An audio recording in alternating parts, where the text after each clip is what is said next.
Are you afraid of being scammed by unreliable brokers? So do not worry, I've got you covered. In this video, I will show you how to choose a trustworthy broker so you can trade with confidence. Today, I will share the key characteristics of a reliable broker, give you example, and even show you how to check a broker's credibility on your own. Kasi di ba lagi ko sinasabi na do your own research, paano kung hindi nga natin alam kung paano mag-research ng tama? Kaya itong video na to ay makakatulong sa inyo. Okay, so let's start off with characteristics of a reliable broker. So first is, it should be regulated by official bodies. So syempre, nandito na yung FSCA, FCA, FSA, ASIC, SISEC, and marami pang iba. Pero yung mga nabanggit ko a while ago, yan yung mga most common and pinaka-popular na mga regulatories and licenses ng mga trusted brokers. So guys, makikita natin yung mga licenses sa official website ng broker sa pinakababang part. Okay, so let's proceed to the next one. They should have transparent fees and trading rules. So dito na lumalabas yung no hidden charges, clear spreads, and commissions. Kasi yung iba dyan dinadaan yung pangi-scam. Kumbaga, kada trade mo, hindi mo napapansin na meron palang hidden charges per transaction. Okay, so next, they should have secure deposit and withdrawal methods.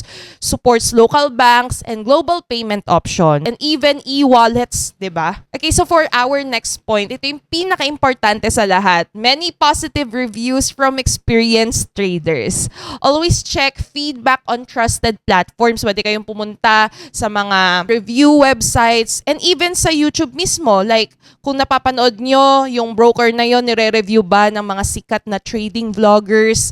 So, yun yung isa sa mga kailangan natin tingnan. Okay, so next is they should have responsive and professional customer service. Yung available 24/7 and of course, ready to assist us whenever we have concerns. Kasi, syempre, kanino ba tayo lalapit pag nagkaroon ng error sa platform sa customer service? Okay, number 6, kailangan meron silang fair and fast order execution. So of course, yung mga prices, dapat nagmamatch yan sa current market price. I-observe ninyo yung chart if may manipulation na nagaganap. Okay, for our last point sa mga characteristics of a trustworthy broker is they should provide clear trading cost information, no hidden fees, or unexpected charges. So almost the same lang din siya with our second point. So right now is I will share an example of a reliable broker, which is itong si IUX. So I'm here sa kanilang official website, www.iux.com,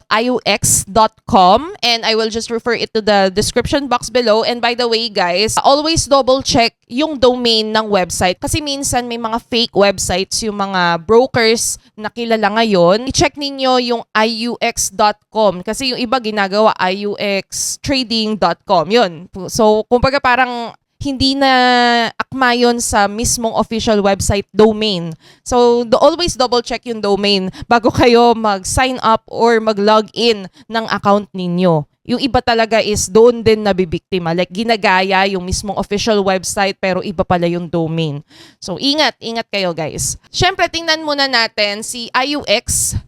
When it comes sa kanilang licenses, may kita yung mga licenses, as I said a while ago, sa pinakababang part ng website.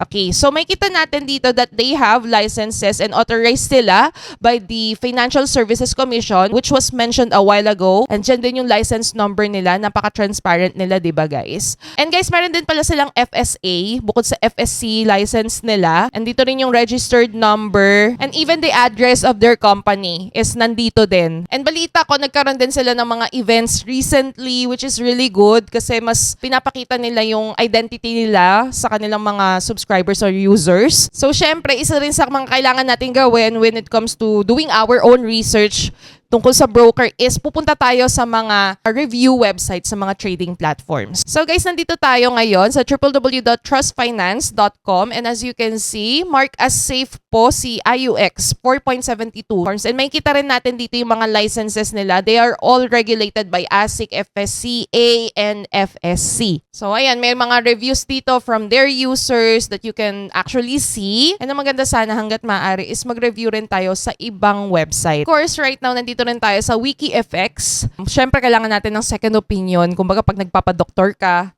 kailangan mo ng second opinion. Rated as 7.76 out of 10 siya dito sa WikiFX. And makikita rin naman natin that they are regulated in Australia and a lot more. And 5 to 10 years na rin pala sila in the industry, which is really good. So, syempre, isa rin sa mga pinaka main important thing na pag-usapan. Pag kayo, nagde-deposit kayo ng pasimula pa lang sa isang trading platform, hindi porket sinabi na trusted itong trading platform na to is mag-all-in ka na or ifo-full blast mo na yung investment mo rito kahit pa nilaan mo yan for investment lang.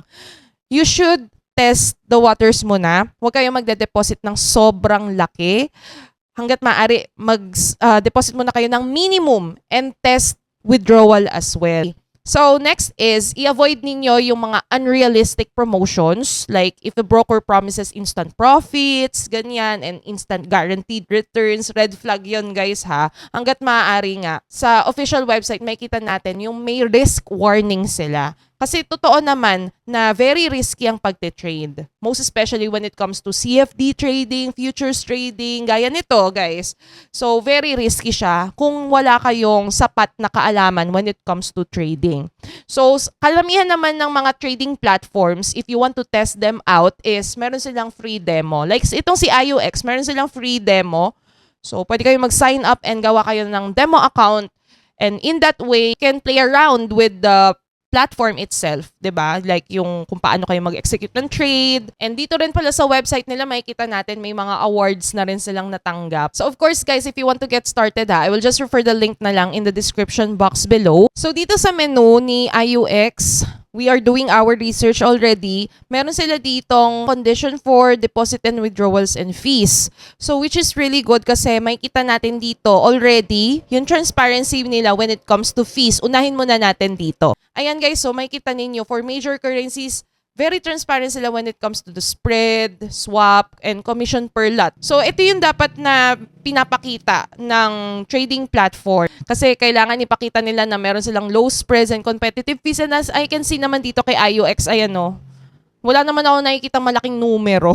Okay, so for the platforms naman, meron silang mga variety of platforms where you can trade. So of course, most of us will definitely use yung kanilang app.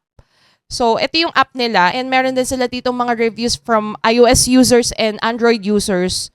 Meron din silang web trader, guys. If you're using your computer and hindi na kayo mag-i-install, like sa MetaTrader 5, yung iba kasi mas prefer na wala ng installation lalo na if you are using other device na hindi sa'yo. And of course, meron din silang MetaTrader para sa mga expert traders natin dyan na gustong gumamit ng mga indicators and other add-ons. So for the trading instruments naman, ito na yung, kumbaga, pinapakita nila dito na meron silang wide product access. So as we can see right here that you can trade currencies, crypto CFD, indices, stocks, commodities, thematic indices. And as I mentioned a while ago, nandito rin yung mga fees ng kada markets. So, ang maganda pa dito kay IUX is meron silang flexible leverage tailored to your trading strategy on certain account type. So, dito sa standard nila is meron silang max leverage of 3,000. Grabe. Pwede mong mapaliit yung inyong leverage and pwede ring lumaki up to 3,000 yung inyong leverage. So, if hindi kayo maalam pa when it comes to this type of terms. So, syempre guys, kailangan we are well educated. Dito kay IUX, hindi naman nila pinababayaan yung mga users nila kasi dito sa menu nila, as we can see right here, sa more, may kita natin that they are offering education for their users. Ayan, basic knowledge to trade. Actually, course siya with 8 lessons, which is really good. They are offering this for free. Okay, do not worry kung nag-iisip kayo, baka may tuition fee, ganon. Wala. So for beginners, this is a really good opportunity na matuto sa pagtitrade dito sa kanilang IUX Education Academy. And of course, yung mga natutunan ninyo dito sa Academy is pwede nyo na rin siyang i-apply sa inyong trading account. Pero as much as possible, sa demo muna ninyo i-try. So guys, there you have it. Always choose a regulated broker, check nyo yung mga reviews, and i-test nyo muna hanggat maaari yung withdrawal before you totally invest your investment fund. So guys, if you're gonna ask me, IUX is a great option if you're looking for a reliable trading broker. Because as you can see a while ago, diba, diniscuss naman natin yung mga classification and characteristics. And I think pasok naman si IUX when it comes to those topics. Pero syempre, nasa sa inyo pa rin yan. Always do your own research. And I hope may natutunan kayo dito sa napag-usapan natin in this video. So yun lang naman guys, and thank you so much for watching this video. And kung na-enjoy nyo ito, give this video a like and subscribe to my channel. Click on the notification bell para ma-notify ka sa aking mga uploads. So, have a nice day. God bless and goodbye!